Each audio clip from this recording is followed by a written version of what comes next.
안녕하세요. 오늘부터 쌤튜브에서 겨울방학 5주 동안 고등학교 과학 공부에 대해서 알려줄 김소연 쌤입니다. 반갑습니다.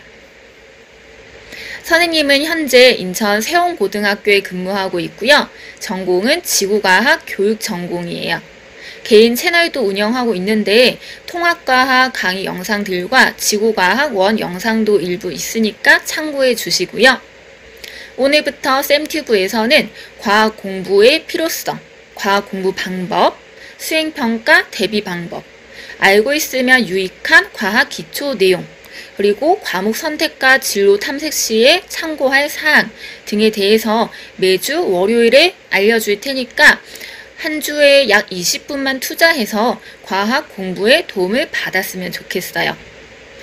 영상 마지막에 과학 도서 추천과 댓글 미션도 있으니까 마지막까지 시청해 주시고요. 그러면 오늘 1차시 쌤튜브 시작할게요.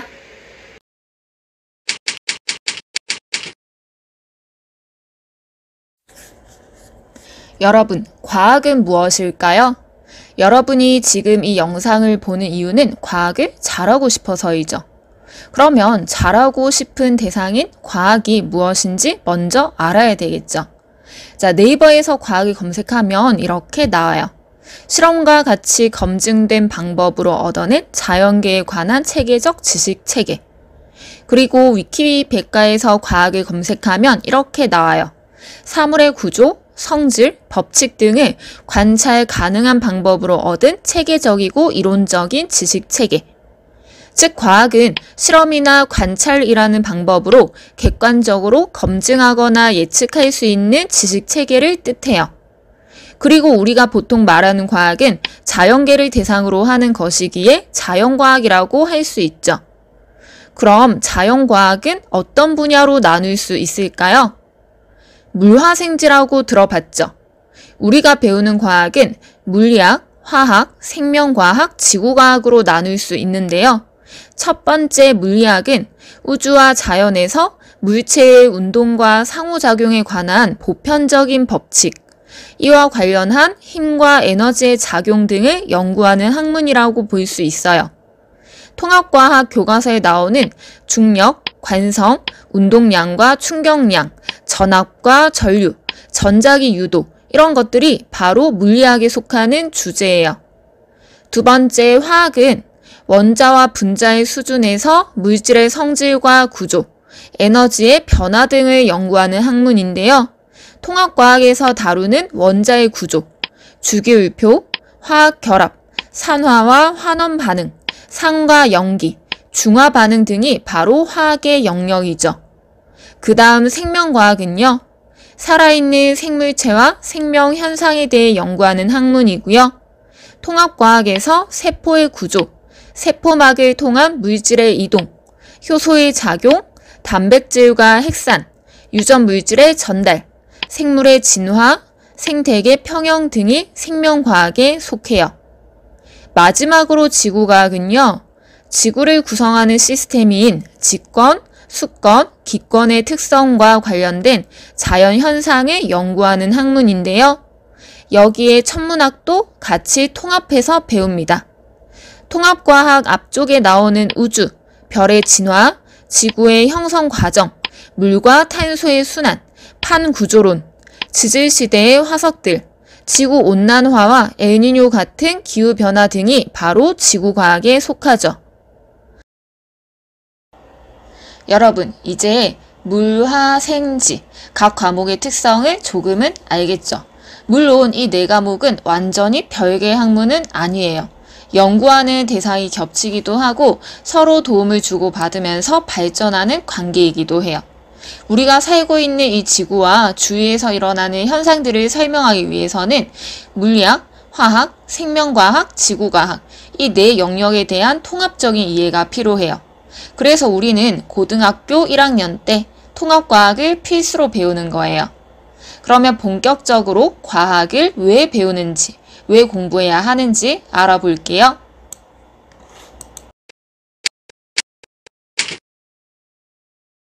학기 초에 학생들에게 과학을 왜 공부해야 하는지 질문을 해본 적이 있어요. 어떤 대답이 나왔을까요? 학교에서 가르쳐서요. 시험을 잘 보려고요. 그래야 대학을 잘 갈 수 있잖아요. 살아가는 데 도움이 되니까? 똑똑해 보이잖아요. 잘 모르겠어요. 이렇게 여러분, 우리는 과학을 왜 공부해야 하는지 잘 모르고 그저 주변에서 하라고 하니까, 내신에 들어가니까, 대입에 필요하니까 목적의식 없이 하는 경우가 많아요. 고등학교를 다니는 동안에 우리는 싫든 좋든 공부라는 길을 가야 하잖아요. 그런데 만약에 이 길을 왜 가야 하는지, 이 길을 묵묵히 걸었을 때 내가 얻을 수 있는 것이 무엇인지 모르고 걷는다면 길을 걷는 과정이 더 지루하고 중간에 포기하고 싶을 때도 많을 거예요. 하지만 그 이유와 목표를 안다면 공부하는 과정이 더 즐겁고 목적지를 향해 걸음을 재촉할 수 있는 동기부여도 되겠죠. 물론 당장 1년, 2년 뒤에 입시를 위해서 공부하는 것도 있겠지만 조금 더 근본적으로 과학을 왜 공부해야 하는지, 공부하면 어떤 이점이 있는지 여러 사례를 통해 이야기해 볼게요. 과학을 공부하는 이유 첫 번째, 과학은 실용적인 학문으로 안전한 생활을 위한 도구가 됩니다. 야, 영상이 멋지다. 그쵸? 서울 시내의 모습인데 자동차가 굉장히 많이 다니고 있네요. 사람들이 자동차를 많이 타고 다니는 만큼 뉴스를 보면 자동차로 인한 사건, 사고가 많이 일어나고 있는 걸 알 수 있어요. 몇 가지 사고에 관한 기사 타이틀인데요. 이 타이틀들만 봐도 교통사고로 인한 피해를 막기 위해서는 안전벨트의 착용, 도로의 충격 완화 장치의 설치, 에어백의 빠른 작동, 브레이크가 완전히 작동한 순간부터 자동차가 완전히 멈출 때까지 가는 거리인 제동거리의 중요성을 알 수 있어요. 예비 고위 학생들은 어디서 많이 본 내용일 거예요? 네, 맞아요. 이 내용들은 바로 통합과학 3단원, 역학적 시스템의 운동량과 충격량 파트에서 나오는 학습 내용이에요. 반갑죠? 이 단원에서는 물체 또는 사람이 운동할 때 질량과 속도의 관계, 충격이 발생했을 때 받는 충격력과 시간의 관계를 공부해요. 이 부분을 열심히 공부하면 자동차를 운전할 때뿐만이 아니라 일상생활에서 평소에 운동을 할 때 어떻게 해야 충격에 의한 피해를 줄일 수 있는지 알 수 있겠죠. 에이쌤, 그건 전문가들이 다 알려주잖아요. 라고 할 수 있지만 스스로가 정확한 지식을 가지고 왜 그렇게 해야 하는지 이해하고 있다면 실생활에 보다 잘 적용할 수 있겠죠. 통합과학을 공부하면 이외에도 이온결합 물질의 전기 전도성을 공부함으로써 물에 젖은 손으로 전기 플러그를 만지면 감전의 위험이 있는 이유도 알 수 있고요. 매년 봄에 유독 심하게 오는 황사의 발생 원리와 그에 대한 대책을 생각해 볼 수도 있어요. 또한 우유를 마시면 소화가 잘 되지 않는 친구들도 있죠. 이걸 젖당 불내증이라고 하는데 젖당을 분해하는 효소가 부족하기 때문이에요. 이것은 생체 촉매 단원에서 학습할 수 있고요. 그리고 세포 내 정보의 흐름 단원에서는 유전자 변이로 인한 알비노증, 페닐케톤요증 같은 유전적 증상의 원인을 이해할 수도 있어요. 이렇게 과학은 우리의 실생활과 정말 밀접한 관계를 가지고 있고 안전하고 건강한 생활을 위한 지식을 알고 적용할 수 있는 도구가 됩니다. 두 번째, 과학은 편리한 생활을 위한 유용한 도구이기도 해요. 다음 영상은 예능 프로 무한도전에서 폭염 속에 얼음을 지키라는 미션을 받은 후에 일어나는 이야기인데요. 영상을 볼게요.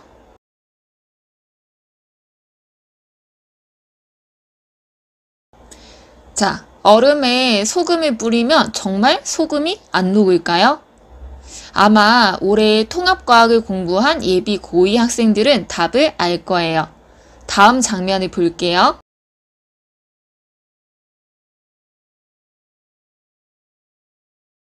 소금은 이온결합 물질이기 때문에 얼음에 뿌리면 소금의 양이온, 음이온이 얼음을 구성하는 물 분자를 둘러싸면서 그 배열 구조를 흐트러뜨리죠. 그래서 얼음이 잘 녹을 수 있게 만들어요. 그래서 흔히 눈이 내리면 길에 뿌리는 염화칼슘 제설제 대신에 사용할 수도 있죠. 이 내용은 통합과학의 화학결합과 물질의 성질 단원에 나오는 내용이에요. 만약에 우리가 같은 미션을 받았다면 얼음에 소금을 뿌리지 않았겠죠. 또한 이런 과학 지식을 통해서 우리는 눈이 온 날 눈을 빨리 녹게 해서 눈에 의한 피해를 줄일 수도 있겠죠. 실생활에서 과학이 유용하게 활용되는 사례를 더 볼게요. 요즘 날씨가 많이 추워져서 따뜻한 군고구마를 만들어 먹기도 하는데요. 신기하게도 생고구마일 때는 많이 달지 않았던 것이 뜨겁게 구우면 아주 달콤한 고구마가 되죠. 왜 그럴까요? 고구마에는 녹말을 분해하는 아밀레이스라는 효소가 들어있는데요. 이 효소는 약 50도에서 60도씨의 고온에서 활발하게 작용해요. 그래서 고구마를 서서히 구우면 이 아밀레이스가 활성화되어서 녹말을 단맛이 나는 엿당으로 잘 분해하기 때문에 단맛이 강하게 나는 거예요. 또한 냉장실에 넣어놨던 유자차를 먹으려고 꺼내면 보통 이런 유리병에 담겨 있는데 뚜껑이 잘 열리지 않을 때가 많죠. 뚜껑이랑 병 사이에 묻은 설탕물이 끈적끈적하게 굳었기 때문인데요. 선생님은 보통 이럴 때 뚜껑과 병 사이에 뜨거운 물을 부어줍니다. 그러면 굳은 설탕물이 녹고 금속으로 된 뚜껑이 열을 받아서 살짝 팽창해요. 이 상태에서 뚜껑을 탕탕 치면 병 내부 공기가 빠져나와서 용기 내부의 압력도 낮아지고 그러면 뚜껑이 쉽게 열려요. 신기하죠? 만약에 집에서 가족이 유리병을 못 열어서 끙끙대고 있으면 가서 이 방법을 알려주세요. 어떻게 했어? 그러면 씩 웃으면서 이렇게 말하세요. 과학적으로 연 거야. 자, 오늘부터 여러분도 주변에서 과학적으로 설명할 수 있는 현상들을 한번 찾아보세요. 생각보다 굉장히 많을 거고요. 1학년 때 배우는 통합과학 내용으로도 많이 설명할 수 있을 거예요. 그리고 그러다 보면 자신감도 붙을 거고 재미도 생길 거예요. 자, 과학을 공부하는 세 번째 이유. 과학은 세상을 이롭게 합니다. 교과서 9단원 발전과 신재생 에너지 단원을 보면 적정기술이라는 개념이 나오는데요. 적정기술이란 공동체의 특성에 맞는 단순한 수준의 과학기술이에요. 생명 빨대, 태양열 조리기, 페달 세탁기, 큐드럼 등이 있는데요. 이것은 소외된 지역의 사람들에게 적은 비용과 에너지로 환경을 해치지 않는 선에서 식수와 위생 등 기본적인 생존의 영역을 보장해 줄 수 있어요. 또한 신재생 에너지를 통해 요즘 문제되고 있는 환경오염을 완화하고 해결할 수 있는 방책을 찾을 수도 있죠. 최근 이슈가 되고 있는 전기차, 수소차도 그러한 노력의 일환이에요. 만약 과학이 좋아서 공부를 열심히 해서 과학 분야로 여러분이 진로를 정한다면 과학 기술을 통해서 세상을 이롭게 하는 멋진 꿈을 꿀 수도 있겠죠. 쌤, 근데 저는 과학자가 꿈이 아닌데 과학을 공부해야 하나요? 네, 공부해야 해요. 과학을 공부하는 이유 네 번째. 과학적 소양을 기를 수 있기 때문입니다. 요즘 세상이 어떻게 변하고 있는지 생각해 보세요. 2016년에 인공지능 알파고가 이세돌 구단을 이긴 사건은 벌써 옛날 일이 되어버렸죠. 서빙하는 로봇 등 로봇의 발전도 계속되고 있고요. 기업 아마존에서는 드론으로 택배 배송을 하기도 하는 등 드론 산업이 발전하면서 드론학과가 생기고 자격증을 취득하는 사람들도 많아졌어요. 5G, 5세대 이동통신은 이미 많은 사람들이 누리고 있고요. 이 5G를 통해서 핸드폰과 청소기, 냉장고, 에어컨 등 사물 간에 연결된 사물 인터넷을 이미 많은 사람들이 활용하고 있어요. VR, 가상현실 기기를 사용해서 게임을 하거나 운동을 하고 실습이나 체험형 교육을 받기도 하고요. AR, 증강현실을 통해서 쇼핑을 하거나 교육을 받기도 해요. 이외에도 현재 일어나고 있는 과학기술의 발전은 정말 그 속도가 빠르고 사회의 전 분야에 영향을 미치고 있어요. 과학자가 되지 않더라도 공대나 자연과학부, 의학 계열로 진학하지 않더라도 일을 할 때나 일상생활에서 과학기술이나 지식의 힘을 빌려야 할 때가 있을 거예요. 따라서 우리는 기본적인 과학 지식을 이해하고 이를 활용할 수 있는 과학적 소양을 기를 필요가 있어요. 과학을 공부하는 이유 마지막 5번째. 과학 속에는 철학이 있습니다. 과학은 객관적인 증거와 결과만을 다루는 딱딱하고 인간미 없는 학문이라고 생각하기도 하는데요.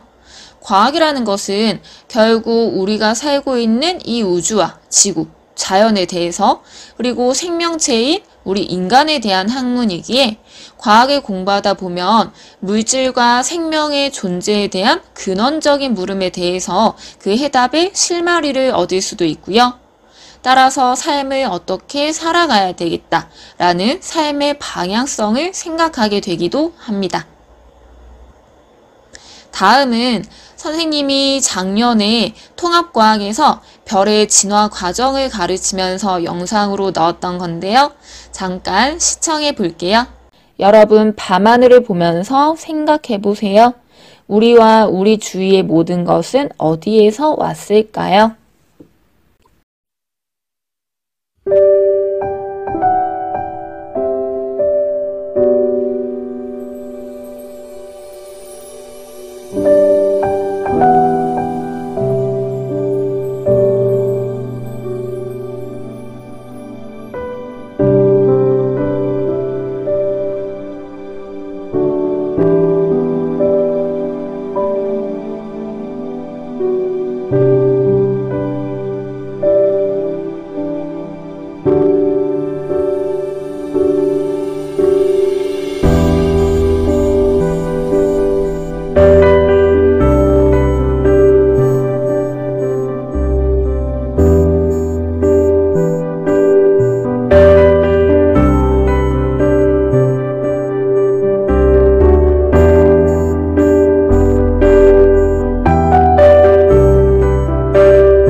생각이 좀 많아졌나요?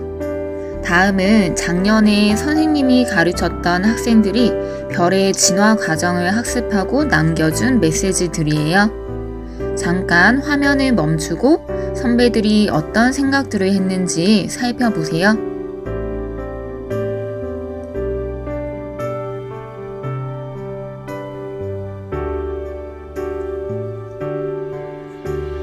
여러분, 어떤 생각이 드나요? 과학을 공부하고 나서 이런 깨달음을 얻을 수도 있겠네요.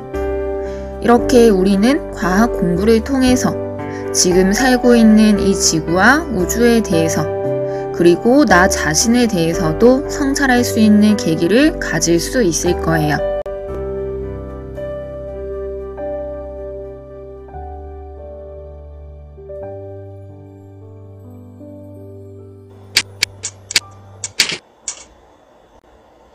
자, 지금까지 과학 공부의 필요성을 살펴봤는데요. 영상 앞에서 이야기했듯이 이제 책을 한 가지 추천해 줄게요.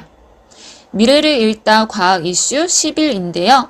과학 잡지의 성격을 띠고 있고요. 최근에 이슈가 되고 있는 과학 소재나 기술, 현상에 대한 양질의 정보를 얻을 수 있어요.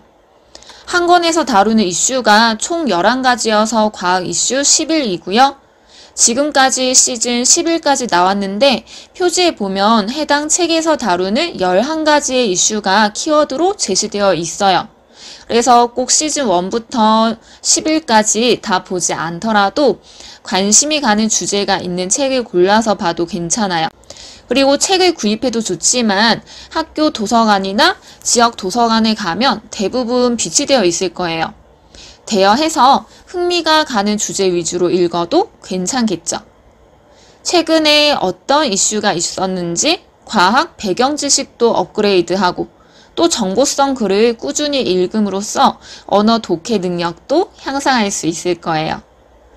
시즌별로 어떤 주제가 있는지 잠깐 보여줄게요. 읽고 싶은 주제를 한번 찾아보세요.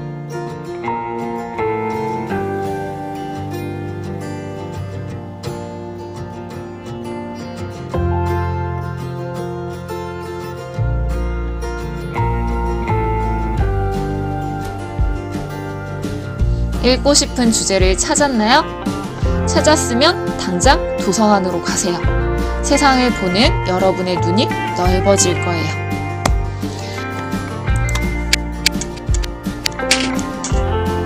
자, 오늘 영상은 여기까지입니다.